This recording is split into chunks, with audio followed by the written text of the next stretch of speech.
Assalamualaikum. Welcome to online classes of Rise and Shine School.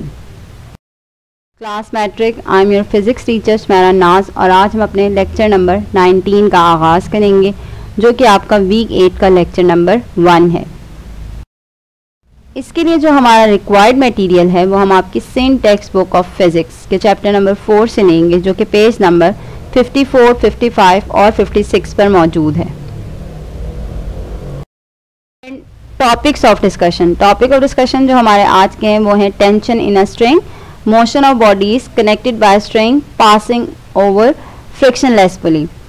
इस topic में basically हमारे पास दो केस मौजूद हैं जिसमें से पहला केस हमारा आज का टॉपिक है यानी case number 1 when both the bodies move vertically. Learning objectives जो हमारे आज के टॉपिक के हैं वो ये हैं कि स्टूडेंट्स यानी कि आप आज के टॉपिक पढ़ने के बाद सीख सकेंगे कि व्हाट इज टेंशन क्या है और what does happen when both the bodies move vertically, यानी जब दोनों बॉडीज वर्टिकली मूव करती हैं तो कौन से एक्शन उसमें परफॉर्म होते हैं और उससे हम टेंशन या एक्सेलरेशन किस तरह से ड्राइव कर सकेंगे। ये आज के टॉपिक के आपके लर्निंग ऑब्जेक्टिव्स हैं। आते हैं अब अपने टॉपिक की तरफ। टॉपिक है हमारा सबसे पहले टेंशन इन अ स्ट्रिंग, यानी स्ट्रिंग मीन्स दैट के रस्सी, कोई धागा, कोई भी ऐसी रस्सी जो लचक के बगैर हो जो है उसमें टेंशन यानी खिंचाव, किसी चीज़ की खिंच पड़ना, दबाव पड़ना, वो आपके पास टेंशन कहलाता है। टेंशन इन अ स्ट्रिंग यानी रस्सी में खिंचाव का आना। अब इसकी डेफिनेशन की तरफ आते हैं। The force applied on a body through a string is called tension, यानी आपके पास एक बॉडी है और आपने उस बॉडी को फॉर एग्जांपल जैसे कि आप यहाँ एग्जांपल में देख रहे हैं कि यहाँ एक बिल्कुल ये जो स्ट्रेट लाइन है ये एक लाइक समझ लेंगे आपको एक छत को रिप्रेजेंट करिए, एक रूफ को, एक बिल्कुल स्मूथ सरफेस को रिप्रेजेंट करिए। इसके साथ ये रस्सी बंधी हुई है, ये रस्सी यहाँ पर मौजूद है और ये रस्सी आपके पास यानी स्ट्रिंग आपके पास क्या फ्रिक्शनलेस है, इसमें किसी किस्म की लचक मौजूद नहीं है। इस स्ट्रिंग के आखिरी सिरे पर आपके पास एक मास मौजूद है। क्या मौजूद है? मास। अब इस स्ट्रिंग के जरिए आप इस बॉडी पर यानी इस मास पर फोर्स अप्लाई कर रहे हैं। क्या अप्लाई कर रहे हैं? फोर्स। तो फोर्स अप्लाई होने की वजह से क्या होगा, ये रस्सी इसको ऊपर की तरफ लेकर जाने की कोशिश कर रही है और ये बॉडी नीचे की तरफ, नीचे यानी यहाँ ज़मीन की जो है उसको ग्रेविटेशनल फोर्स, ये जो वेट है ना ये बेसिकली किसको शो कर रहा है? ज़मीन की ग्रेविटेशनल फोर्स को, वो इसको अपनी तरफ खींच रही है। तो ऐसी सूरत में क्या होगा, ये इसमें एक टेंशन क्रिएट होगी, यानी इसमें एक खिंच पड़ेगी, टेंशन क्रिएट होगी, खिंचाव आएगा। तो ये बेसिकली आपके पास कहलाता है टेंशन। यानी जब आप किसी बॉडी को स्ट्रिंग के साथ बांध कर आप उसको किसी भी स्मूथ सरफेस के साथ लटकाएंगे तो लटकने की वजह से जो रस्सी में खिंचाव पैदा हो रहा है वो बेसिकली क्या आपके पास टेंशन कहलाता है। और उस खिंचाव की वजह से फोर्स, बॉडी पर जो फोर्स अप्लाई हो रही है वो ये सब मिलकर आपके पास क्या बनाता है? टेंशन। यानी when a body of weight W, यानी एक बॉडी आपके पास मौजूद है और उसका वेट आपके पास W है, is kept suspended bye string, हमने उसे एक रस्सी के साथ बांधा हुआ है। The weight of the body pulls the string downward, अब जो बॉडी का वजन है वो उसे नीचे की तरफ खींच रहा है। While the string pulls the body upward, जबकि जो स्ट्रिंग है यानी रस्सी है वो बॉडी को ऊपर की तरफ खींचने की कोशिश कर रहा है। अब दोनों एक दूसरे पे फोर्स अप्लाई करें, जैसे हमने Newton's third law of motion में पढ़ा था, एक्शन एंड रिएक्शन। यानी रस्सी इस बॉडी को ऊपर खींचना चाह रही है जबकि ये बॉडी नीचे जाना चाह रही है। कहाँ जाना चाह रही है? नीचे। ग्रेविटेशनल फोर्स इस बॉडी को नीचे खींच रही है। तो अब ऐसी सूरत में टेंशन ऊपर की तरफ से है और नीचे से ग्रेविटेशनल फोर्स, दोनों एक दूसरे के ऑपोजिट है। टेंशन ग्रेविटेशनल फोर्स के ऑपोजिट है और ग्रेविटेशनल फोर्स टेंशन के ऑपोजिट है। दोनों एक दूसरे पर जोर आजमाई कर रहे हैं जिसकी वजह से क्या हो रहा है, बॉडी में यानी बॉडी में एक फोर्स एक्सर्ट हो रही है और वो फोर्स बेसिकली आपके पास क्या कहलाएगी? Tension in the string T, यानी बॉडी और इन स्ट्रिंग दोनों में एक फोर्स एक्सर्ट होगी और वो आपके पास कहलाएगी basically tension in the string. अब इस पूरी कंडीशन में आपके पास 3 तरह के केसेस बनते हैं। कितनी तरह के केसेस बनते हैं? 3 तरह के। पहला केस जो आपके पास है, if the body is at rest, यानी अगर वो बिल्कुल रुकी हुई है, मूव नहीं करी और moves with uniform velocity, then देखें जैसे कि ये बॉडी है, ये मूव नहीं कर रही ना, रुकी हुई है बिल्कुल, तो ऐसी सूरत में टेंशन और वेट दोनों एक दूसरे के इक्वल होते हैं, ना तो वेट ऊपर जाता है और ना ही नीचे की तरफ आता है, यानी बिल्कुल एक जगह स्टिल है। तो ऐसी सूरत में टेंशन और वेट दोनों एक दूसरे के इक्वल हैं। दूसरा केस जो हमारे पास है, if the body accelerate upward then, यानी अगर टेंशन ज्यादा होगी तो ये बॉडी ऊपर की तरफ मूव करेगी। क्या करेगी? ऊपर की तरफ मूव करेगी। तो ऊपर की तरफ मूव करने की वजह से यानी ये टेंशन जो है, ये टेंशन यानी इसमें फोर्स ज्यादा होगी तो ये बॉडी ऊपर की तरफ मूव करेगी। जब बॉडी ऊपर की तरफ मूव करेगी तो ऐसी सूरत में आपके पास क्या है, वेट कम होगा और टेंशन ज्यादा होगी। थर्ड केस जो आपके पास है, if the body accelerate downward then, अगर बॉडी नीचे की तरफ मूव कर रही है, क्या कर रही है? नीचे की तरफ, तो ऐसी सूरत में टेंशन कम है और वेट ज्यादा है, तभी बॉडी नीचे की तरफ आ रही है। सो वेट ग्रेटर देन टेंशन, यानी फर्स्ट केस में टेंशन इक्वल टू वेट होगा, सेकंड केस में आपके पास जब बॉडी ऊपर की तरफ जा रही है तो ऐसी सूरत में टेंशन ग्रेटर देन वेट होगा, और तीसरी सूरत में जब वेट यानी बॉडी नीचे की तरफ मूव कर रही है तो वेट ज्यादा होगा और टेंशन कम होगी, यानी weight greater than tension.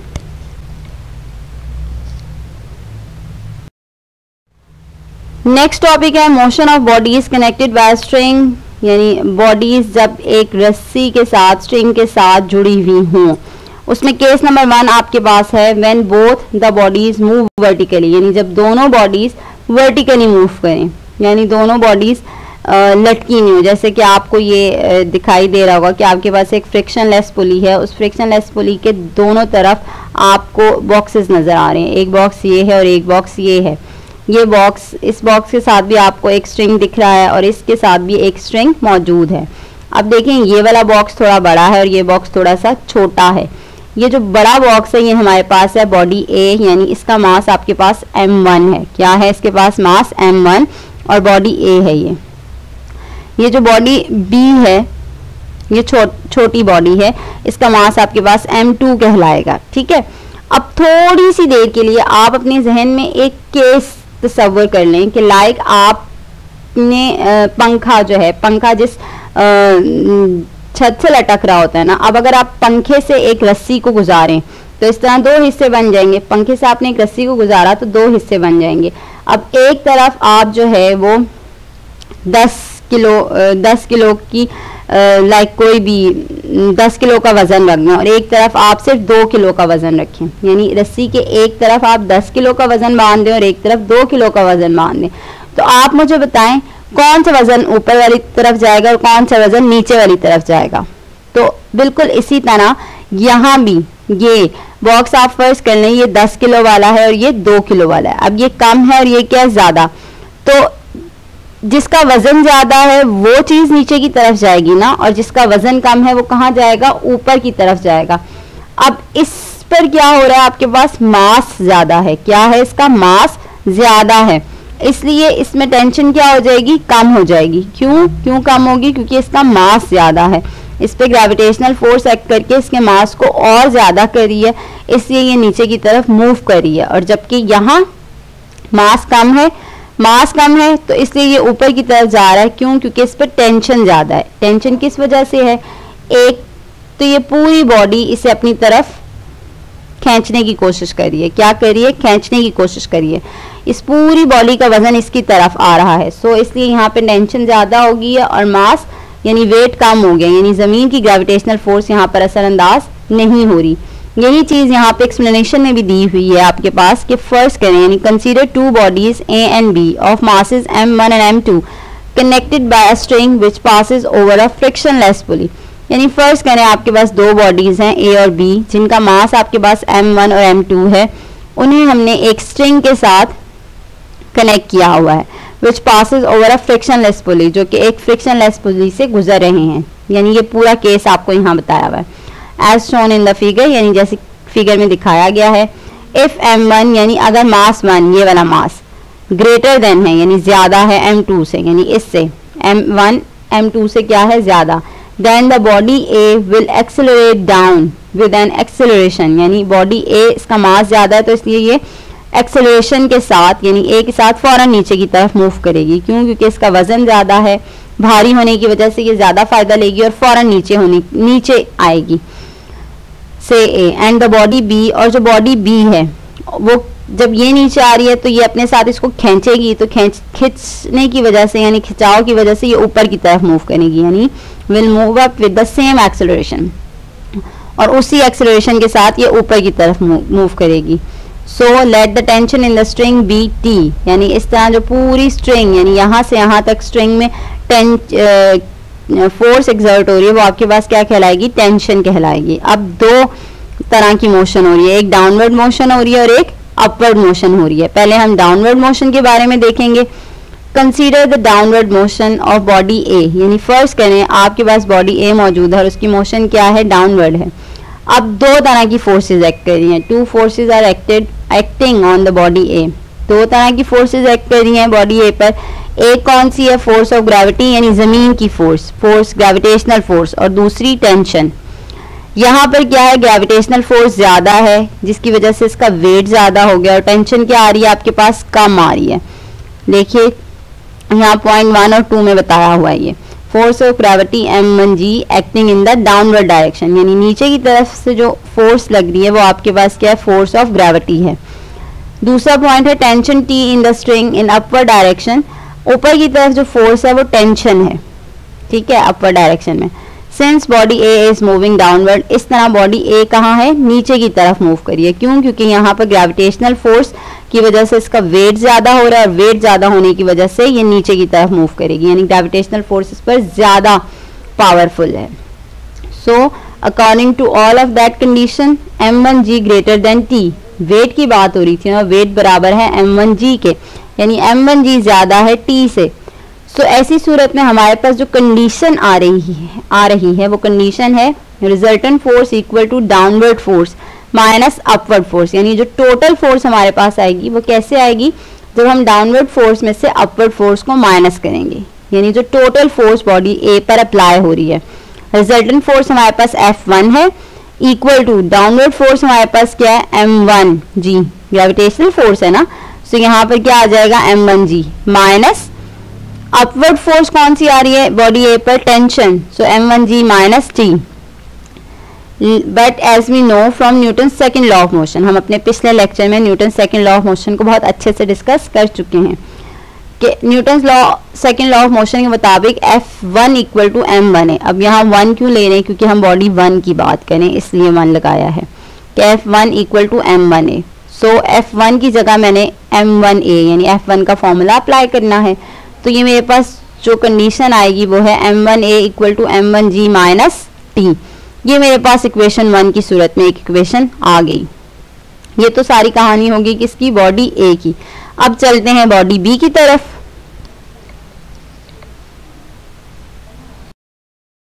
Body B आपके पास है consider the upward motion of the body B, यानी अब बॉडी बी की बात हो रही है, यानी ये देखें ये बॉडी बी है, बॉडी ए नीचे की तरफ जा रही थी तो बॉडी ए कहाँ जा रही है? ऊपर की तरफ, यानी इसमें भी दो तरह की फोर्स अप्लाई हो रही है, एक टेंशन और दूसरी वेट।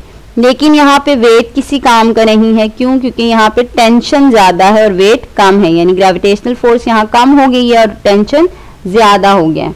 हेयर यहाँ देखें एक्सप्लेनेशन में दिया हुआ भी है, here also two forces are acting on the body B, body B पर भी दो तरह की फोर्सेज एक्ट कर रही हैं। एक फोर्स ऑफ ग्रेविटी है यानी m2g acting in the downward direction, और tension t in the string which is in upward direction, यानी t अपवर्ड डायरेक्शन में जाएगी और वेट डाउनवर्ड में। लेकिन यहाँ पे टेंशन ज्यादा हो जाएगा और वेट कम हो जाएगा। क्यों? टेंशन इसलिए ज्यादा हो जाएगा क्योंकि ये पूरी एक ही स्ट्रिंग है ना यहाँ से यहाँ तक, तो अब ये इस स्ट्रिंग पर बेसिकली यहाँ से बॉडी ए भी अपनी फोर्स अप्लाई कर रही है, तो इस वजह से यहाँ पे टेंशन ज्यादा होगी और वेट कम हो गया है।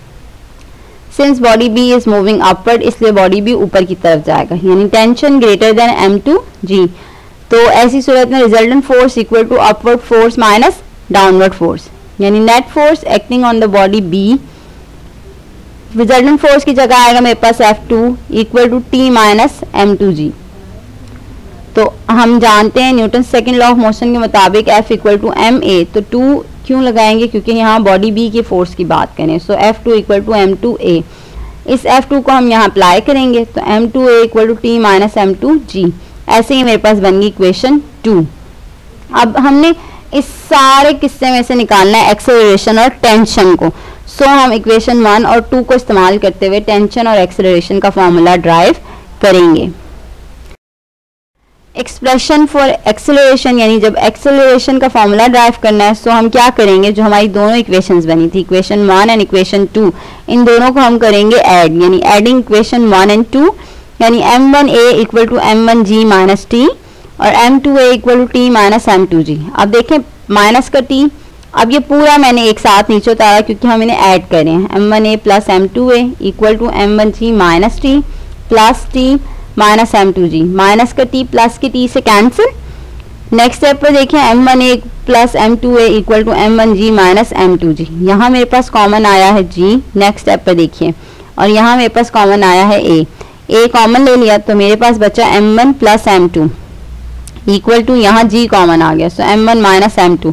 हमें एक्सेलरेशन का फॉर्मूला ड्राइव करना है ना, सो ये यहाँ पूरा क्या हो रहा है, मल्टीप्लाई A के साथ, सो दूसरी तरफ ले जाकर क्या कर देंगे, डिवाइड।